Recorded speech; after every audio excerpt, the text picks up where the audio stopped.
Assalamualaikum warahmatullahi wabarakatuh. Sahabat SK dimanapun Anda berada, jumpa lagi dengan saya pada video kali ini dalam agenda Jawab Kasus.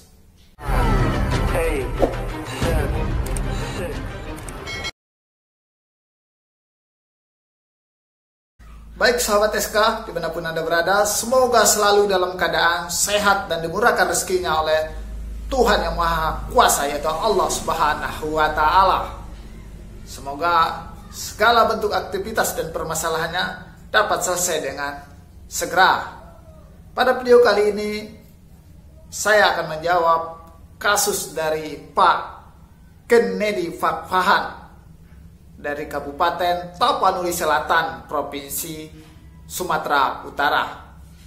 Saya sekaligus sahabat SK bisa menjawab pertanyaan ini dengan cara berkomentar di kolom komentar akun YouTube ini.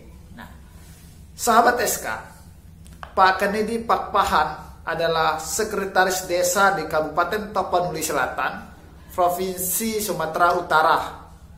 Diangkat kasusnya ini diangkat pada tahun 2019, lalu kemudian diberhentikan pada tahun 2021 ini dengan lisan dan juga hanya dengan sebuah surat pemberitahuan. Lalu kemudian beliau bertanya kepada saya, apakah prosedurnya itu sesuai dengan mekanisme pemberhentian perangkat desa sebagaimana ketentuan aturan yang berlaku. Nanti kita akan jawab.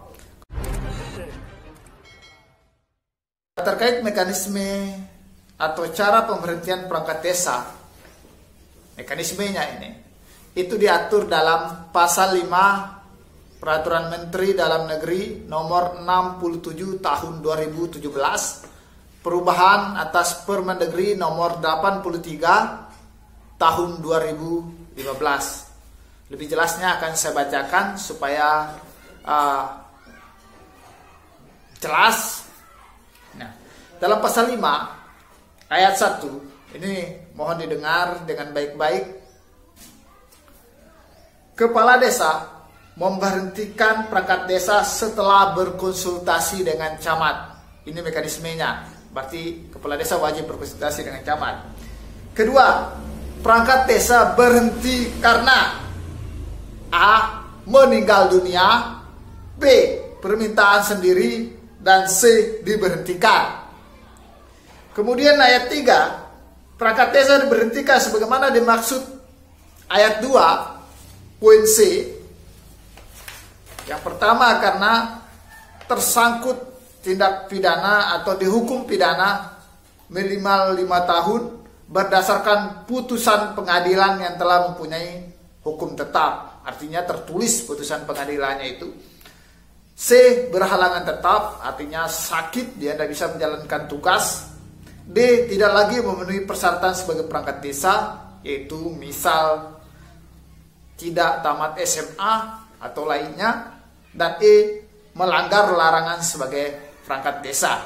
Nah, kemudian ayat 4 pasal 5-nya ini, pemberhentian perangkat desa sebagaimana dimaksud pada ayat 2 huruf A dan huruf B ditetapkan dengan keputusan kepala desa dan disampaikan kepada camat atau sebutan lain paling lambat 14 hari setelah ditetapkan.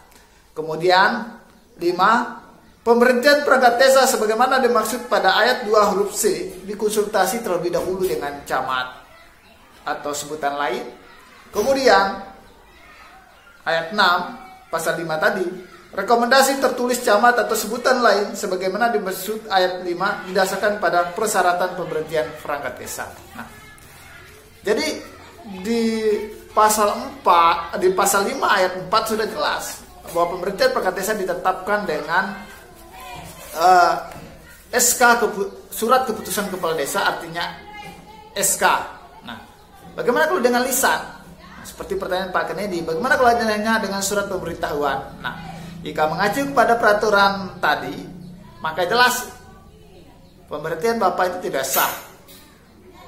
Dan SK yang Bapak pegang hari ini atas pengangkatan pada 8 Januari 2019 itu masih sah, dan Bapak masih sah dan berhak menerima gaji di bulan Januari Februari selama belum ada SK atau surat keputusan kepala tetap terkait pemberhentian Bapak.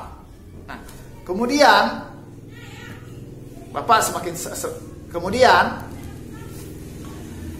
kemana Bapak harus melakukan pencarian keadilan jika nanti pada akhirnya akan keluar surat keputusan kepala desa sebagaimana ketentuan prosedur ini, apakah ke kejaksaan, inspektorat, atau ke yang lainnya.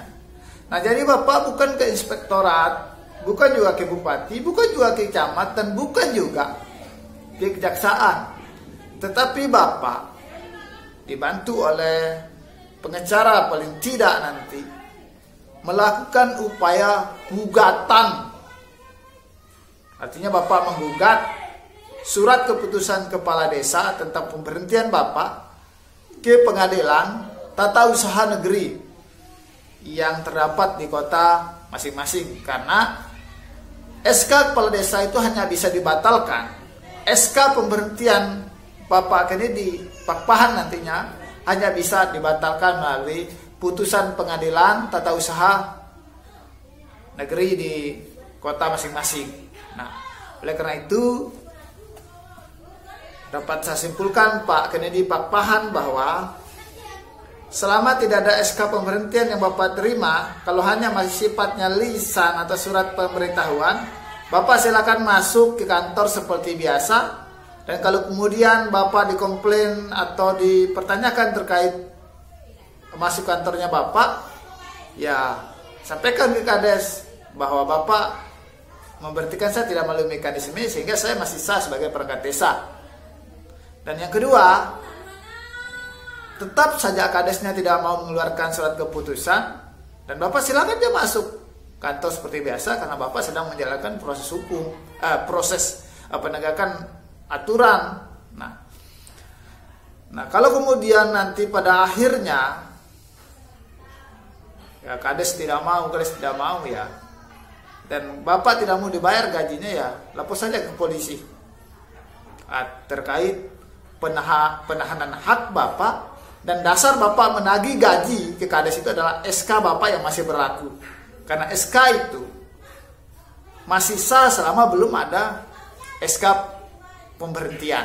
Karena Bapak hari ini punya SK pengangkatan tapi belum ada SK pemberhentian, sehingga Bapak masih berhak secara aturan memperoleh siltap sebagai perangkat desa atau sekretaris desa. Nah, demikian yang bisa saya jawab. Nah, semoga Bapak Kennedy bisa paham terkait apa yang saya maksud. Dan yang kedua, kalau nanti keluar SK pemberhentian, silakan Bapak Kennedy melakukan gugatan ke pengadilan usaha tata negara yang ada di kota masing-masing, yaitu PT UN yang ada di kabupaten, kota, atau provinsi kita masing-masing, dengan dibantu oleh pengacara-pengacara yang profesional untuk membatalkan SK pemberhentian tersebut. Nah, terima kasih Pak Kennedy. Semoga Bapak tetap semangat menegakkan keadilan dan jangan takut. Kades juga diatur dalam undang-undang desa, perangkat desa juga diatur dalam undang-undang desa, dan Bapak berhak dan sama haknya di mata hukum. Terima kasih. Assalamualaikum warahmatullahi wabarakatuh.